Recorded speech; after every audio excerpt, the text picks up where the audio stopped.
サラシミツマタに、毛糸を巻くときに、まず最初にちょっとグルーを塗っておきます。そして毛糸を少し最初中に巻き込むものをこうちょっと内側に折り込んで、この巻きたいところからぐるぐるこうやって巻いていくと端がきれいに出来上がります。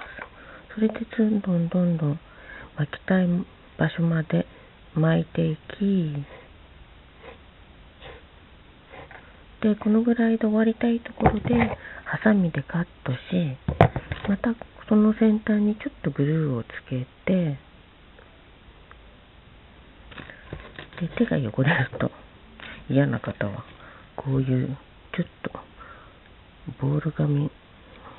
段ボールの切れ端みたいなのでちょっと押さえておくときにきれいに留まって毛糸が簡単に巻き上がります。